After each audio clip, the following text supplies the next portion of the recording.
Lectura comentada de la Biblia.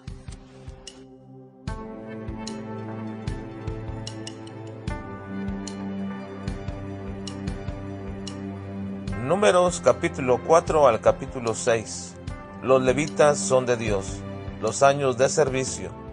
Desarme del tabernáculo, censo de los hijos de Leví, exclusión del campamento, la ley de los celos, el nazareo. Dios hace un énfasis muy especial respecto a los hijos de Leví, diciendo que son suyos, es decir, que serán para su servicio permanentemente dentro del tabernáculo de reunión cuando ellos estén todavía como nómadas en el desierto, pero también serán sus siervos en el servicio del templo una vez que éste se erija cuando estén permanentemente en su tierra. No olviden que esta determinación vino cuando el pueblo pecó a los pies del monte Sinaí con el pecado del becerro de oro, y los hijos de Leví fueron los únicos que se juntaron con Moisés para hacer la justicia de Dios con aquel pueblo prevaricador. Desde entonces Dios tomó como posesión suya a esta tribu y también la iba a cuidar y proveer para todas sus necesidades. La mayor parte de las ofrendas del pueblo que traían, Dios las designaba para que fueran de ellos. Esta era la forma en que iba a sustentar a los levitas. Una de las cosas de las cuales Dios determinó respecto al trabajo de los levitas, principalmente los hijos de Coat, quienes estaban a cargo de la transportación del santuario, todos ellos podían trabajar dentro del tabernáculo solamente de los 30 años hasta los 50 años. La razón de esto tenía que ver muy probablemente por la capacidad de muchos de ellos en el aspecto físico, ya que el trabajo designado para cada uno de ellos tendría que ser en cuanto a la transportación del tabernáculo de un lugar a otro. Siendo que Dios había mandado estrictamente cómo debería de hacerse, entonces se requería que cada uno de los participantes de este trabajo tuvieran las condiciones físicas para llevarlo a cabo adecuadamente.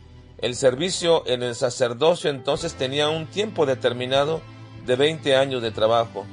Más adelante se explica un poco más sobre este asunto. Actualmente sabemos que los siervos de Dios, a los cuales Dios ha llamado para servirles en su iglesia, no existe una determinación de tiempo, pero sigue siendo la misma pauta: servir a Dios en la plenitud de las facultades, porque Dios merece lo mejor de nosotros, de nuestro servicio, de nuestras facultades físicas y mentales plenas.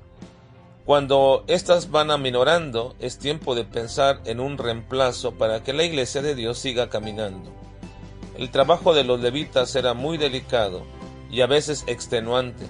El pueblo andaba errante en el desierto y cada vez que ellos se movían, el tabernáculo debería de ser desarmado. Pero había instrucciones muy específicas de cómo debería de hacerse. Nadie debería entrar al lugar santo dentro del tabernáculo, sino solamente los hijos de Aarón, y ellos deberían de cubrir todo perfectamente, de tal manera que cuando ya lo habían hecho, los hijos de Coat entonces entrarían para llevarse todo el mobiliario del tabernáculo sin tocarlo directamente, sino con las barras metidas dentro del arca que deberían de cargar, y todo lo demás deberían ponerse en unas parihuelas, es decir, una especie de carreta cargada en hombros.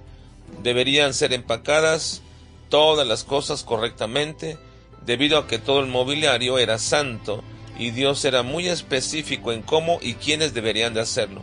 Algunos calculan el peso del tabernáculo como en 10,000 kilos, y según el censo hecho por Moisés, los hijos de Leví con la edad para este trabajo eran 8,580 varones.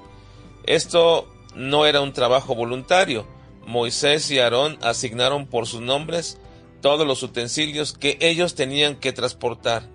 Con tan valioso cargo y tan larga distancia, era un trabajo importante que deberían de hacer. El campamento era un lugar donde las enfermedades podían cundir fácilmente, y por ello se estableció una ley sobre la gente con ciertas enfermedades que deberían ser excluidas de ir con el campamento y deberían seguirlos desde lejos. El pasaje no es explícito en los detalles, pero algunos consideran esta práctica quizás el primer esbozo de lo que sería en el futuro una especie de hospital donde deberían estar separadas las personas enfermas. La palabra traducida en nuestra versión como echarlos del campamento suena falta de misericordia, pero en realidad la palabra se puede traducir mejor, como lo hacen otras versiones, cuando dicen que deberían ir alejadas del campamento. Hay también aquí una ley llamada ley de celos, independientemente del efecto que producirían aquellas aguas amargas en la mujer. La ley, como cualquier otra, era para disuadir la infidelidad. Aun cuando solamente se habla de la mujer, recuerden que había una ley para el adulterio, ya fuera de hombre o de mujer, y esta era la pena de muerte. Pero aquí esta ley tiene que ver con los celos fundados e infundados.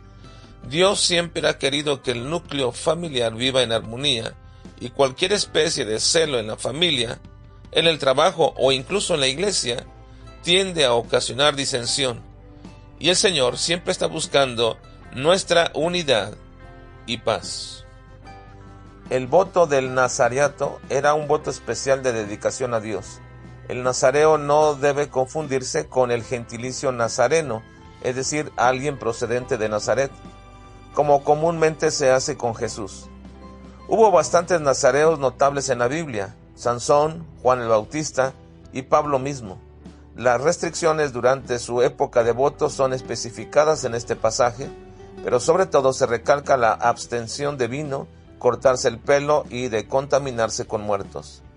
Dios demandaba su cumplimiento en forma cabal, como sigue demandando hoy día de todos nosotros la obediencia. Esa es una de las mejores formas de glorificar a nuestro Dios.